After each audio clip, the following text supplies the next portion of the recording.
25 जुलाई को व्यवस्था परिवर्तन को लेकर निकाली जाएगी महारैली। सामाजिक न्याय नवलोक पार्टी के तत्वावधान में निकलेगी महापरिवर्तन रैली। पार्टी के राष्ट्रीय संयोजक डॉक्टर लेखराज सिंह ने जनता की समस्याओं को लेकर फूंका बिगुल। वर्तमान और पूर्व की सरकारों में गरीब जनता की हुई घोर अनदेखी। आजादी के 74 साल बाद भी राजनीतिक दल बनाए हुए हैं जाति और धर्म की खाई। सामाजिक न्याय नवलोक पार्टी समृद्ध भारत, स्वस्थ भारत, विकसित भारत के मिशन पर करेगी काम। किसानों, मजदूरों, गरीबों, युवा, शिक्षित, बेरोजगारों और महिलाओं की लड़ाई लड़ेगी पार्टी। महापरिवर्तन यात्रा के जरिए आम जनता को बनाया जाएगा जागरूक। और आज हम यहाँ आपके माध्यम से देश में एक नई क्रांति हम परिवर्तन कर रहे हैं, मतलब कि देश में आज तक जो राजनीति का मुद्दा है, या तो वो धर्म, जाति, क्षेत्रवाद, परिवारवाद, यही सब ऊंच नीच, इससे क्या है देश में हम सब लोगों को ऐसा लगता है कि राजनीति नहीं, एक दुश्मनी है कि हम कहाँ जाएं, देश जा कहाँ है। तो हमारे जो मुद्दे हैं वो अमीर बनाम गरीब वाले मुद्दे हैं, शोषक बनाम शोषित वाले मुद्दे हैं। कि देश में जो आज़ाद 74 साल हम हो गए आज़ाद हुए, तब से लेकर आज तक केवल जाति धर्म पे ही राजनीति होती रही है।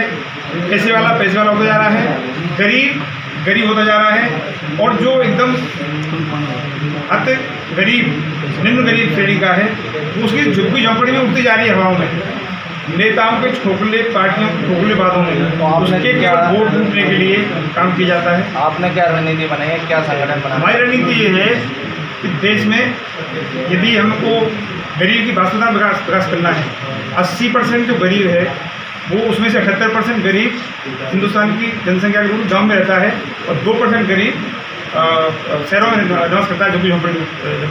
उसके पास में न तो शिक्षा है, न स्वास्थ्य है, न सुरक्षा है, उसका कोई मतलब माई बाप नहीं है। तो हमारा मुद्दा है कि उसको सबसे पहले आप बेसिक से लेकर के वर्तमान की शिक्षा है, जहाँ गरीब अमीर का बेटा A4 में पढ़ता है, और हमारा बेटा आज भी काका का और 1 इकाई 2 इकाई पे हम अटके हुए हैं अभी। जहाँ 21वीं सदी है, वर्तमान बहुत तेज़ी से दुनिया बढ़ रही है आगे, लेकिन हम उस तेज़ी से नीचे जा रहे हैं। क्यों? क्योंकि हमारे लिए शिक्षा समान नहीं है सभी के लिए। तो हमारा मेन मुद्दा है कि सबको समान शिक्षा दो, 1 नेशन 1 एजुकेशन, सभी को समान चिकित्सा दो, 1 नेशन 1 हेल्थ मिशन। तो और ये शिक्षा वर्तमान ऐसे नहीं कि BA BSc चल रही है, दिस इज नॉट विकास की मतलब ये नहीं है शिक्षा। हमको चाहिए IIT IIM और MBBS मेडिकल फैकल्टी वाले अच्छे प्रोफेसर और अच्छे लॉयर्स, इस तरह की शिक्षा चाहिए, वो फ्री। क्योंकि शिक्षा पे और स्वास्थ्य पे और सुरक्षा पे सबका समान अधिकार है, और सरकारी तरफ से फ्री होनी चाहिए सबके लिए। तो मेरा ये मूल, हमारा सबका ये हमारा मूल उद्देश्य है कि हम गरीबों को और अमीरों को सेम, जो कांच वाली बिल्डिंग में अमीर का बच्चा पढ़ता है, उसी कांच वाली बिल्डिंग में टाइल्स लगा करके एक झुग्गी झोपड़ी वाले का, किसान का, छोटे व्यापारी का, मजदूर का बेटा ही पढ़ेगा, और हम फ्री पढ़ाएंगे उसको IIT तक, IIM तक, जो भी शिक्षा देश में संचालित हैं उनका कैसे साकार करेंगे सपने को? बहुत सिंपल है साकार करना। इंफ्रास्ट्रक्चर डेवलप किया जाएगा। अभी जो सरकार है हमारी क्या है, तो दुनिया भर की आप देख रहे हैं, एक NGO लाखों हजारों करोड़ लेकर के गायब हो जाता है। किस तरह से मतलब पैसे का दोहन होता है। एक फ्लाईओवर जहाँ 50 करोड़ का बनना चाहिए, वो फ्लाईओवर 500 करोड़ का उसको बजट पास किया जाता है केवल भ्रष्टाचार के लिए। वो शिक्षा को, वो पैसा को हम शिक्षा के स्ट्रक्चर में हम लगाना चाहते हैं। शिक्षा के स्ट्रक्चर लगेगा तो सबको फ्री शिक्षा मिलेगी, समान शिक्षा मिलेगी। गरीब नीति किस तरह से है, गरीब के लिए काका का पढ़ रहा है 20 साल पहले भी, आज भी कटवा लेकर हम जाते हैं स्कूल हमारे बच्चे, और अमीर का बच्चा कक्षा 1 से लेकर के जाते ही माउस पकड़ता है कंप्यूटर का, क्या आगे जा करके वो कंपनी से बैठ पाएंगे? कोई समानता आ पाएगी? तो हम चाहते हैं सामाजिक समानता, सामाजिक समरसता और समान जीवन यापन स्तर है जो वर्तमान का। ऐसा नहीं है एक भाई का कुत्ता जो 1 करोड़ कार में जा रहा है इसी में, और एक भाई के लिए आपने देखा कोरोना काल में डेड बॉडी के लिए भी लकड़ियाँ नहीं हैं, और उनके लिए साइकिल नहीं है, पैदल लेके जा रहे हैं, और एक व्यक्ति का जो है कुत्ता भी AC में जाता है। आज हमारा जो विषय पे आप पे जो चर्चा हो रही है, जो आपने, सबसे पहले तो मैं आपको धन्यवाद दे दूं कि आप लोग इतनी भारी संख्या में आए।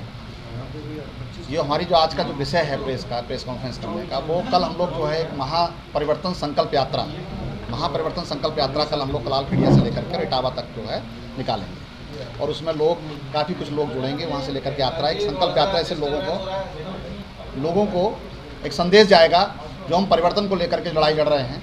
डॉक्टर लेखराज जी ने अभी बहुत कुछ आपको विस्तार से बता दिया। परिवर्तन की क्या है कि 70-72 सालों में आप देखेंगे कि पूंजी का संग्रह, पूंजीपतियों, जितनी भी सरकारें आप बनी, आप देखते हैं आज तक, चाहे किसी भी पार्टी की सरकार रही हो, उनका सीधा सा मुद्दा ये रहा है कि वो पूंजी संग्रह पर उन्होंने काम किया है। पूंजीवादियों की सरकार रही है, चाहे वो किसी रूप में रही हो। सामंतवादी व्यवस्था को उन्होंने न कि मजबूत किया है, न कि कमज़ोर किया है। तो हमारा जो मुद्दा है वही है, शोषित बनाम शोषक। शोषण की प्रवृत्ति घटी नहीं है, व्यवस्थाएं जस की तस हैं।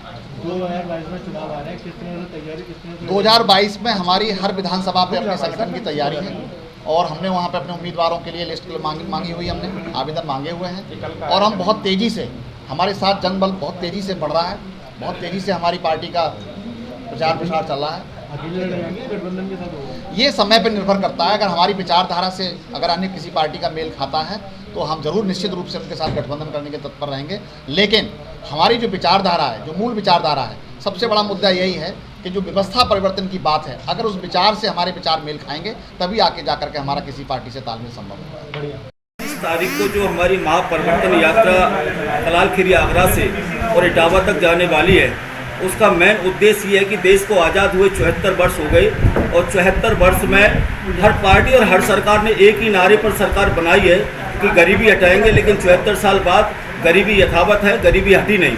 सामाजिक न्याय नवलोक पार्टी का उद्देश्य गांव, गरीब, किसान, महिला, नौजवान, युवाओं के लिए, बेरोजगारों के लिए काम करने का इरादा है और पुख्ता इरादे के साथ में 80% लोगों के हित के लिए काम करने के उद्देश्य से एक नए भारत का, एक विकसित भारत का, समग्र विकसित भारत का निर्माण करने के उद्देश्य से सामाजिक न्याय नवलोक पार्टी का गठन किया है, पंजीयन कराया है और इसके राष्ट्रीय संयोजक माननीय डॉक्टर लेखराज सिंह जी अपने पूरे अच्छे इरादे के साथ में मिशन 2022 को लेकर के उत्तर प्रदेश की 4 से 3 विधानसभा सीटों पर अपने उम्मीदवार उतारेंगे और निश्चित रूप से मैं आप सबको आश्वस्त करता हूं और मैं आप सबको धन्यवाद भी देता हूं कि आप हमारी आवाज़ बनकर हमारी आवाज़ को, हमारे उद्देश्यों को घर घर तक, जन जन तक पहुंचाने का आप काम करेंगे। इसके लिए मैं आपको धन्यवाद देता हूं।